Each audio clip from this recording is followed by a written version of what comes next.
du côté de la rue Barbieux, dans une chambre d'hôte qui me semblait bien restaurée. J'ai fait des promenades à pied très agréables.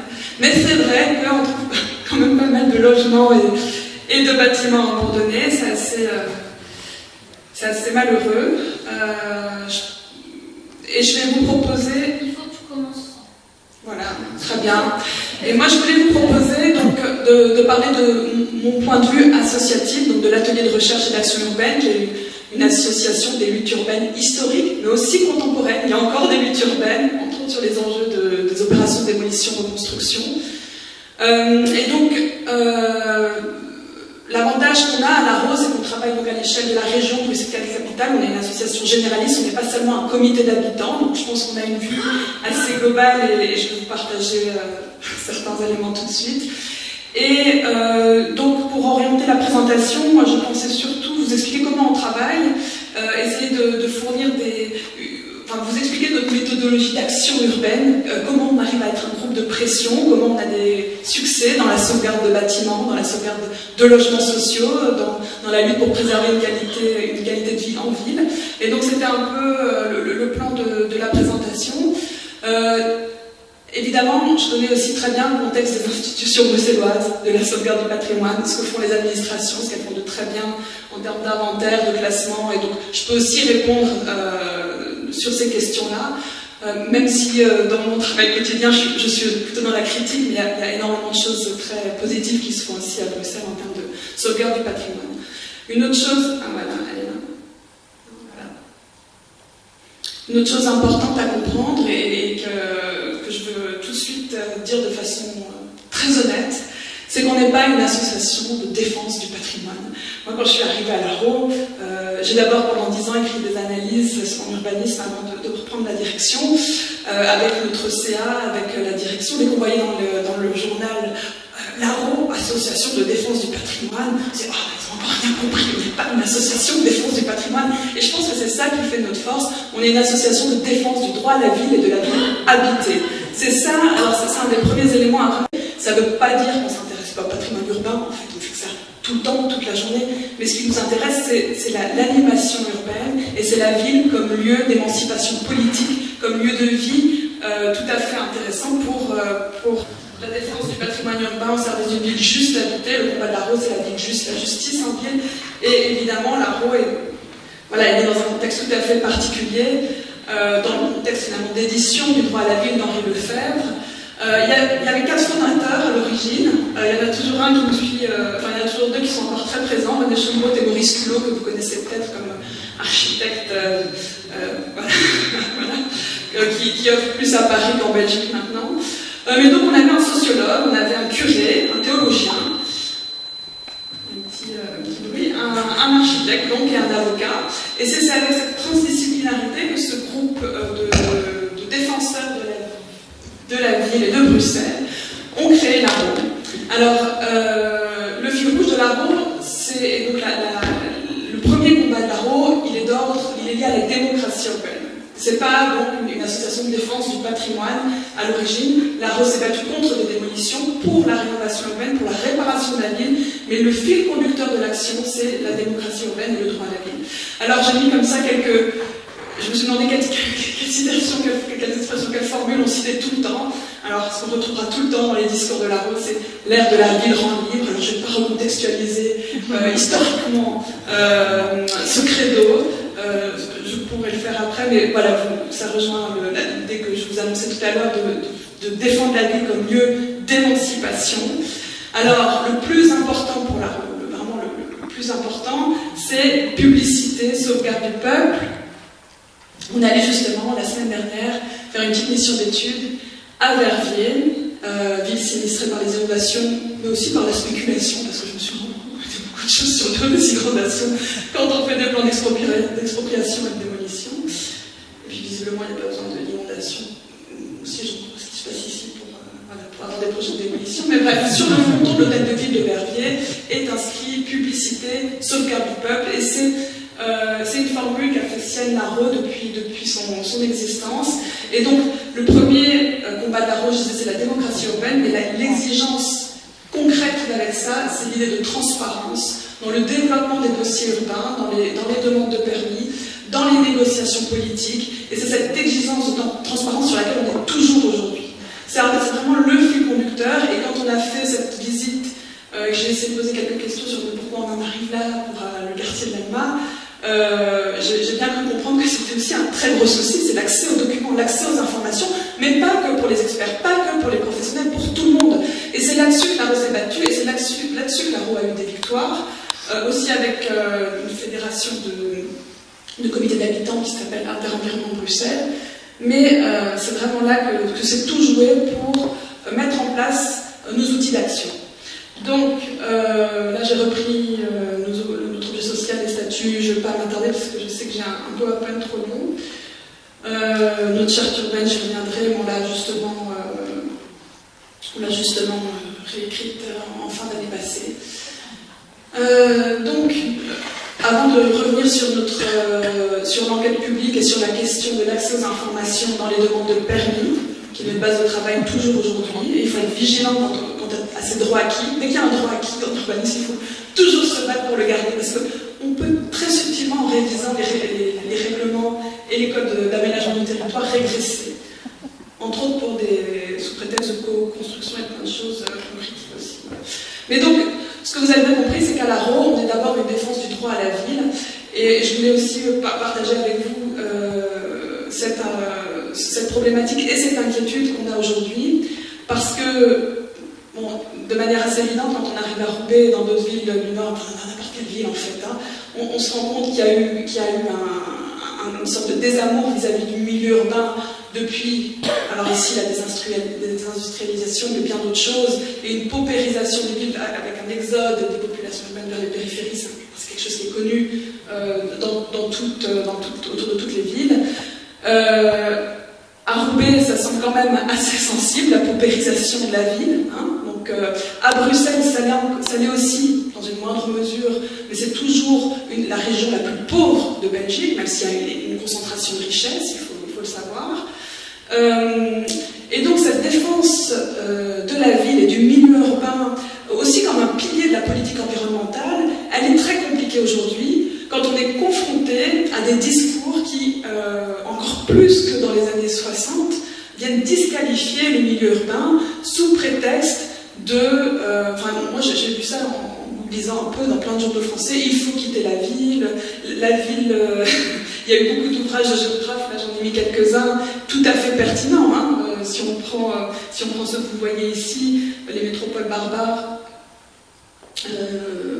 pour en finir avec les grandes villes, de Guillaume Faburel, qui est une pensée très intéressante, mais il y a quand même la ville qui est dénoncée comme lieu de création, de pollution, et finalement une des...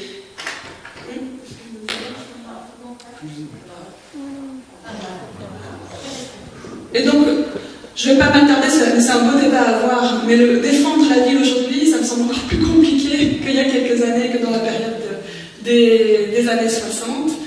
On travaille aussi, on connaît très bien Thierry Paco, qui connaît la Roue, qui vient souvent discuter avec nous, mais même dans son milieu à lui, on est dans une nouvelle conception de biorégion, et donc petit à petit la ville est délaissée aussi dans la philosophie urbaine, dans la géographie, et pour des bonnes et des mauvaises raisons. Mais en tous les cas, c'est plutôt stimulant parce que ça nous pousse, nous, à redéfinir ce que c'est le droit à la ville et pourquoi on trouve que le milieu urbain est si génial. Il y a une introspection et une autocritique à faire. Voilà. Hop. Comme ça. Alors, avant de revenir sur nos méthodes d'action, ce qui est aussi intéressant, je pense, à comprendre, c'est que la Roue, depuis sa fondation, depuis 1969, fait chaque année une école urbaine ouverte à tous, publique, et ces lieux de conférences, vous êtes vraiment cordialement invités. Depuis 1969, c'est la dernière semaine du mois de mars. Et la dernière, c'était sur la participation à la co-construction. Donc, à mon avis, les actes vous intéresseront. Et donc, c'est le lieu où on affine notre pensée sur la ville et nos revendications. On invite aussi les institutions, on invite les penseurs, etc. Je vous ai mis quelques exemples, j'ai ramené des actes pour certains. Je vous ai ramené plein de publications parce que je sais que j'aurais pas le temps de tout dire, qui sont un peu différentes publications, mais vous pouvez toutes les prendre, elles sont là pour vous. Et donc, dans ces écoles urbaines, on a très régulièrement réfléchi à la question de la réparation de la ville, à la doctrine de la rénovation urbaine, et le principe fondateur de la pensée urbanistique de la Rose a toujours été reconstruire la ville dans l'idée, comme on disait dans l'après-guerre, en rénovant, en partant du déjà là et en partant du bâti existant. Donc on a tout un tas d'actes d'écoles urbaines qui traitent de ces questions et donc notre mobilisation a toujours été d'associer de les habitants, mais surtout de se poser la question de l'intérêt du bâti existant et de travailler, quoi qu'il en coûte, avec le bâti existant, mais pour préserver le rapport des habitants à leur cadre de vie. C'est vraiment le moteur de Miro. Et une des batailles très connue, je pense, même à l'étranger, c'est la bataille des Marolles, qui est la première, qui est le cœur de l'action de Larrot en 1969 ou 1970. Et les Marolles, c'était un projet dans le quartier Opus, à la place du Jeu de Balle à Bruxelles, qui devait totalement disparaître et qui a fait l'objet d'une énorme mobilisation avec notre curé, Jeanne Van der Bies, qui habitait le quartier. Et donc, c'est la première victoire de Larrot, c'est le sauvetage de ce quartier qui était très populaire, qui était certes très insalubre, mais qui a fait l'objet d'une politique de rénovation urbaine, et c'est un peu, on va dire, le projet pilote dans notre philosophie de rénovation urbaine. Alors aujourd'hui, c'est toujours marrant parce qu'on voit qu'il y a certaines idées qui mettent quand même du temps, surtout en urbanisme, à trouver leur place. Et donc la philosophie de la réparation urbaine, ça fait bien voilà, 40 ans qu'on est dessus avec d'autres associations, et en France aussi, je pense, il y a eu un militantisme en faveur de la rénovation urbaine. Mais on voit qu'on y est toujours. Hein. J'ai mis on a lu ce petit ouvrage de Réparons la ville qui date de l'année passée, que vous connaissez peut-être. Récemment, on a lu La ville stationnaire, alors c'est un autre sujet, mais quand même, il y a cette idée de pourquoi il faut peut-être arrêter de développer la ville et plutôt continuer à travailler sur l'existant avec l'existant, mais ça peut faire l'objet d'un colloque entier. Alors, les mesures particulières de publicité, je disais, c'est la première victoire de Larrot, 1976. L'idée était de dire il faut sortir, je prends des formules de l'époque, il faut sortir du secret des cabinets, des décisions urbanistiques. Et pour tout projet qui va déroger au règlement d'urbanisme, ou pour tout grand projet, ou pour tout projet public, enfin il y a toute une série de conditions, il faut une enquête publique, mais donc il y a une règle très systématique, et très très large en fait, l'enquête publique, et une réunion de commission de concertation tout aussi publique.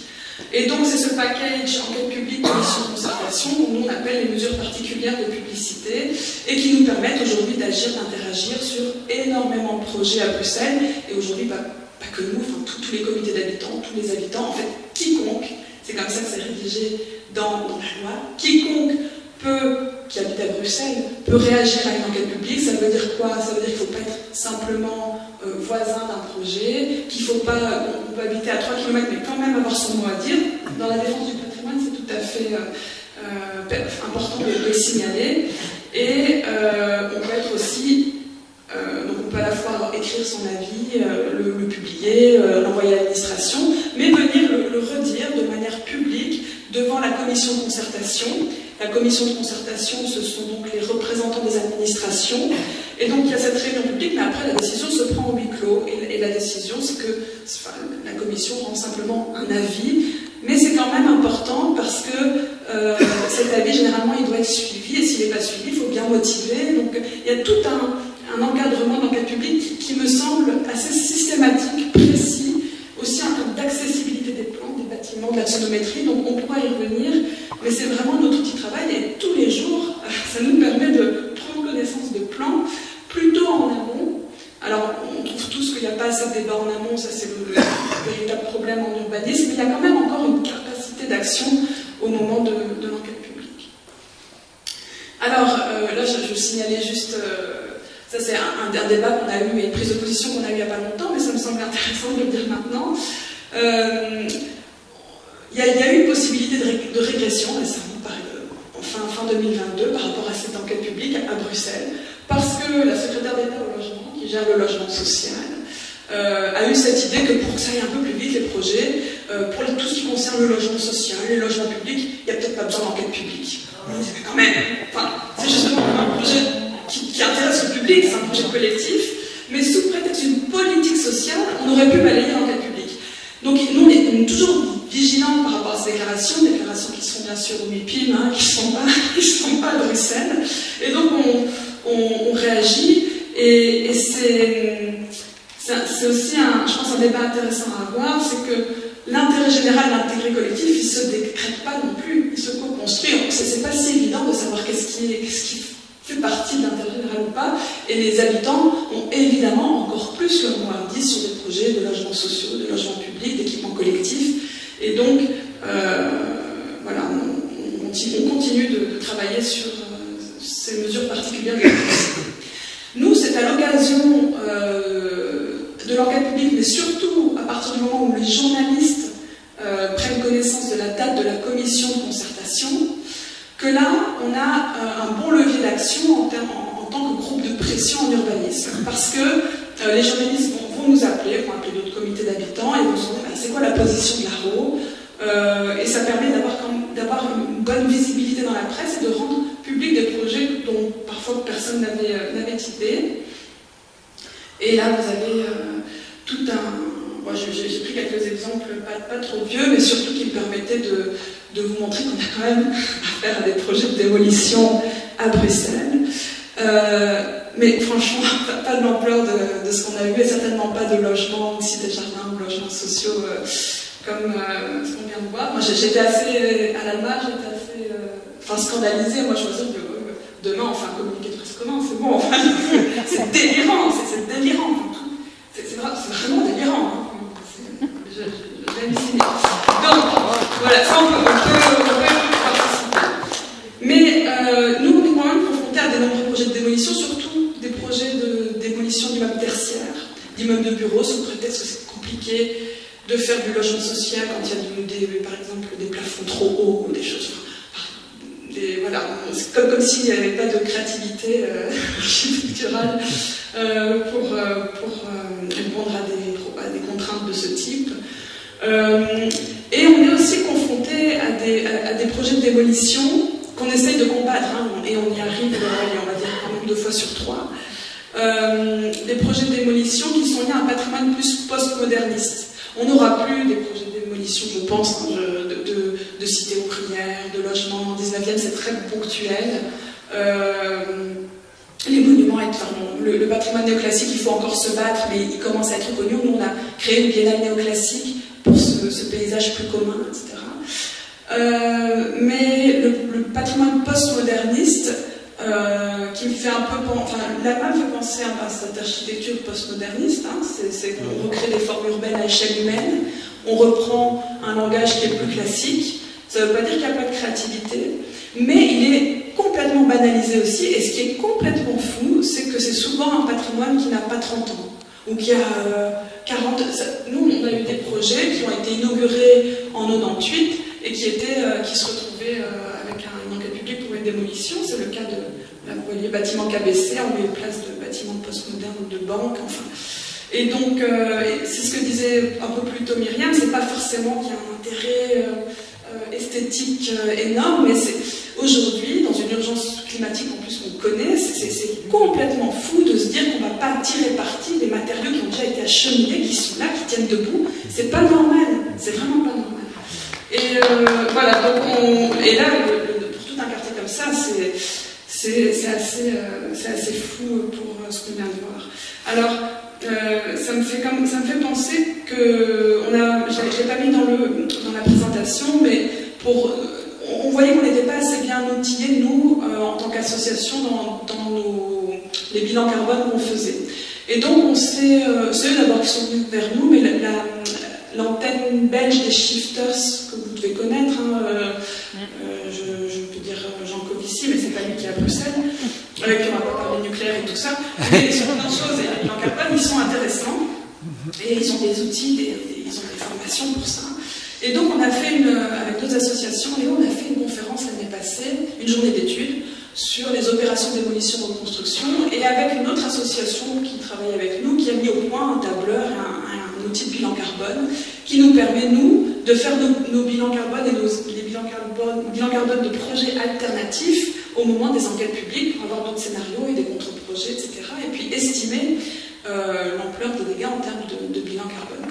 Et alors, quand on doit publiquement s'attaquer à un projet de démolition, c'est assez facile de sensibiliser par rapport à une démolition, surtout si on a affaire à un bâtiment, un quartier connu, important, ou même pour des choses peu connues. Quand on parle de démolition, les gens maintenant ils sont quand même assez sensibilisés aux enjeux environnementaux, ils comprennent qu'il y a quelque chose qui ne va pas.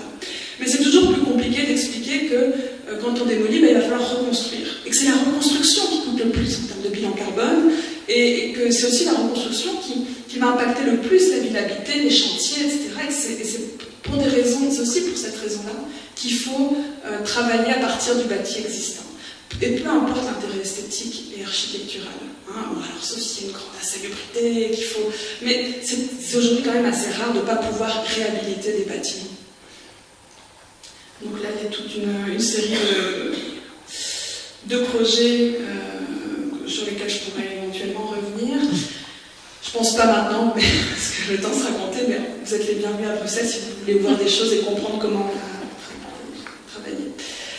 J'ai repris ici, par contre, un projet de démolition qui est d'actualité à Bruxelles, en plein cœur de ville, Rempart des Moines. Mais là, c'est vrai que notre combat il a été beaucoup plus difficile parce que Rempart des Moines, ce sont des bars de logement qui sont très insalubres, qui sont insalubres. Quand on parle d'insalubrité, c'est qu'on a laissé pourrir les choses. Hein. Donc nous, ce qu'on a critiqué, c'était d'abord le laisser faire pendant quelques années, et puis le projet de démolition, il arrive. Et souvent, quand il y a un projet de démolition, on met toujours des logements sociaux, mais un peu moins, on fait plus de mixité sociale, on ajoute du parking, on densifie un peu plus. Bref, le projet, il n'est pas bon. Et donc là, on sait que le permis, à mon avis, il a déjà été délivré, mais c'est pour vous dire qu'on peut être confronté quand même à des projets de démolition encore aujourd'hui, mais quand on a affaire à un patrimoine qui est quand même très très très fragile. Pour nous, c'était difficile d'interpeller sur ce sujet-là parce que, honnêtement, quand on se promenait autour, c'était pas comme l'Allemagne, hein. C'était vraiment beaucoup plus détérioré. Mais malgré cette détérioration, il y avait des habitants. Et quand on parle aux habitants, peu importe cette insalubrité, ils veulent rester là. Ils n'ont pas envie de nouveaux logements sociaux ailleurs, ils veulent rester dans leur quartier, ils ont leurs habitudes. Et d'ailleurs, il y a une salle de sport aussi, ça m'a fait penser. Ils démolissent une salle de sport pour refaire une salle de sport. Enfin, les histoires se ressemblent un peu quand même. Hein. Voilà. Mais parallèlement, quand on a affaire à un patrimoine un peu plus correct et moins moderniste, on a des enquêtes publiques. Celle-ci, c'est une cité sociale de Victor de l'architecte Victor Bourgeois, la cité moderne à Berkham-Sainte-Agathe, aussi dans Bruxelles. Voilà, l'enquête publique, là, c'est pour une rénovation énergétique. On a beaucoup de cités sociales, c'est-à-dire dans la région bruxelloise. Et généralement, ce qui se passe, c'est des opérations de rénovation. Et les débats, c'est pas est-ce qu'on démolit ou est-ce qu'on construit, c'est comment on va faire, les doubles vitrages, quel type de châssis on doit mettre. Donc on est plutôt sur des plans de gestion patrimoniaux, et il y a des débats et on n'est pas encore tous d'accord sur la manière de rendre plus performants énergétiquement ces bâtiments, mais c'est à ce niveau-là que se situe le débat, c'est pas la démolition, reconstruction comme ce qu'on a vu ici. Quand on a affaire à des ensembles à échelle humaine, et pas des tours. Alors, oui, il y a quand même. Alors, les tours, on en a eu quelques-unes suite à la bruxellisation. Il y a le quartier nord, le quartier européen, c'est les deux quartiers martyrs à Bruxelles. Bizarrement, les tours, on ne les démolit pas. Ah, parce que les superficies sont intéressantes, on va plutôt faire des rooftops. Quand on fait un rooftop, on fait 3 étages en plus. Donc, les tours, ce n'est pas les plus sans péril, voilà, pour des questions de rentabilité financière. Mais limite, tant mieux, parce que nous, historiquement, à l'Arro, on n'était pas du tout favorable aux tours et à l'urbanisme fonctionnaliste. On a toujours demandé un respect de la ville historique européenne, enfin, et on a été critiqué pour ça, mais on y croit parce que ça fait sens pour les habitants, hein, c'est pas du tout esthétique de nouveau, mais aujourd'hui, quand il y a un projet, une enquête publique sur une tour, on ne va pas non plus aller dire il faut la démolir. Parfois on aimerait bien, hein, pour recréer un îlot traditionnel, comme on dit. Mais voilà, on reste logique jusqu'au bout. Aujourd'hui, on fait avec l'existant, et même si c'est une rénovation lourde, eh ben, il faut accepter ce patrimoine, et on peut réhabiliter ce patrimoine aussi. Ça fait partie de l'histoire de Bruxelles. Juste un petit point sur la question architecturale. Je disais tout à l'heure, même s'il y a plein d'architectes, d'urbanistes et d'ingénieurs du côté des membres de l'ARO, on est d'abord une association de défense du droit à la ville et de la ville habitée, et on a toujours, et c'est très compliqué, mais on a toujours essayé d'éviter d'avoir un point de vue trop architectural et esthétique par rapport au projet et au contre-projet qu'on faisait. L'idée était de dire que déjà, on aurait du mal à se mettre tous d'accord si on commençait à parler d'architecture et d'esthétique. Et donc, je me rends compte, même en accueillant des nouveaux membres aujourd'hui, que c'est pas facile à faire accepter, entre autres, aux architectes et aux historiens. Nous, on ne parle pas d'architecture, on parle de forme urbaine, on parle de la ville. Alors, c'est un petit peu...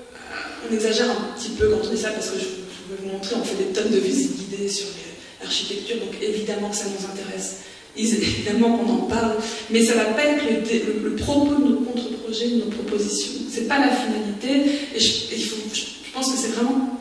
Il faut être toujours vigilant à pas aller là-dedans, parce que sinon on va être accusé de « Ah, c'est parce que vous n'aimez pas le modernisme, vous n'aimez pas ci, vous n'aimez pas ça ». Non, on réfléchit vraiment à un autre niveau, et toujours pour défendre la ville habitée.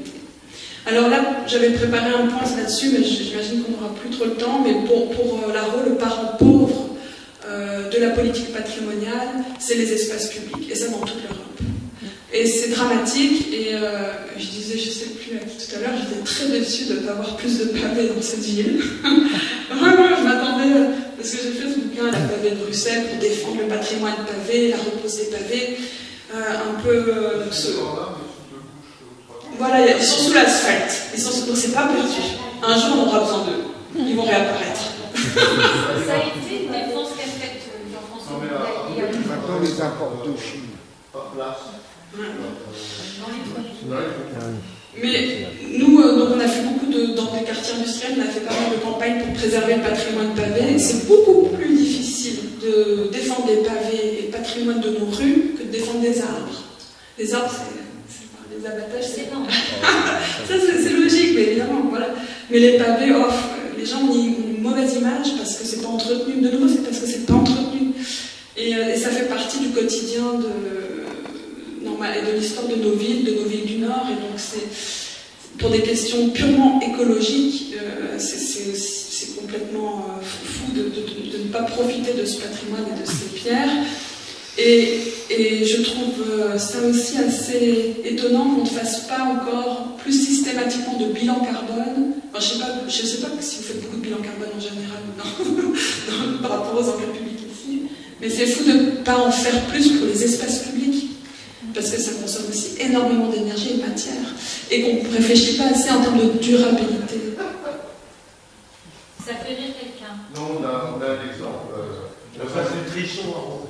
Ah oui, mais au-delà de ça, c'est tout le travail historique sur les espaces publics qui est souvent lacunaire, et pour des questions d'accessibilité des espaces publics, de PMR, etc., on est en train de banaliser, de standardiser les espaces publics de toutes nos villes européennes. On peut avoir les mêmes revêtements un peu partout, on généralise le pain-pied, on fait disparaître le trottoir alors que le trottoir est censé être le sanctuaire du piéton. Ça a des effets pervers en termes d'usage aussi dans les centres-villes, etc. Donc je vous signale qu'on se pose beaucoup de questions et qu'on a écrit sur ce sujet-là.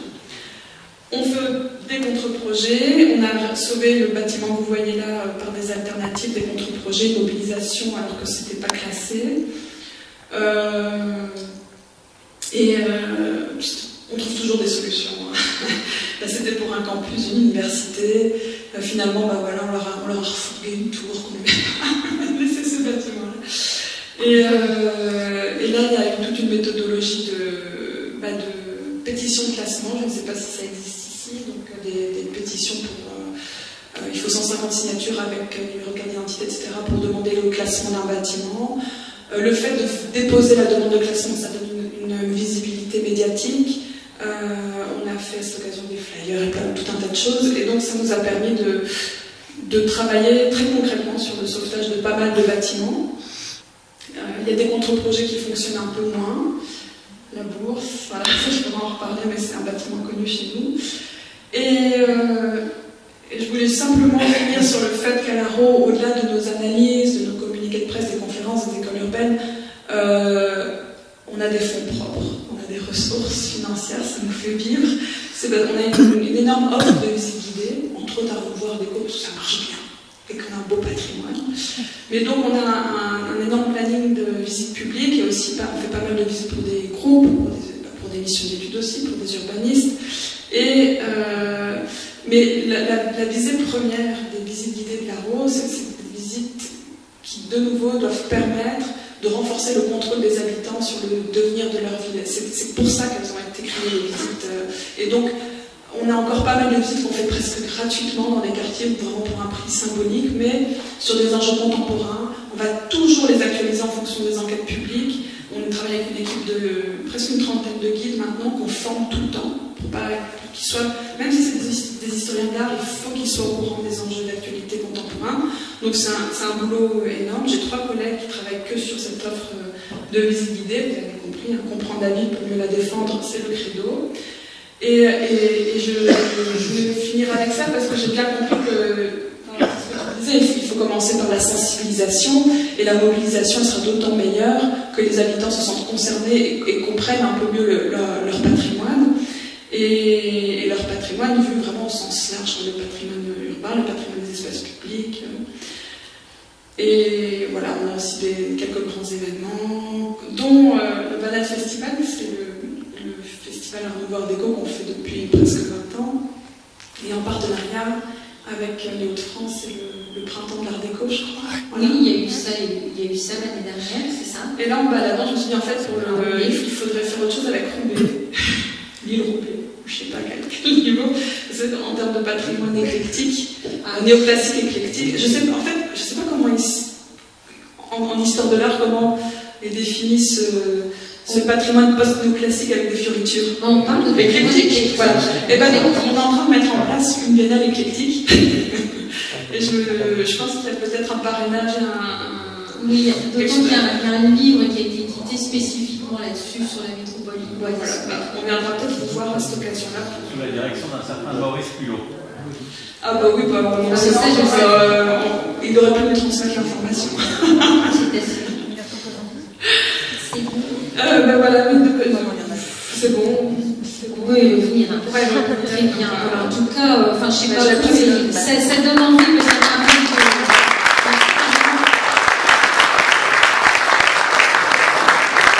Et on peut faire visiter les Benel.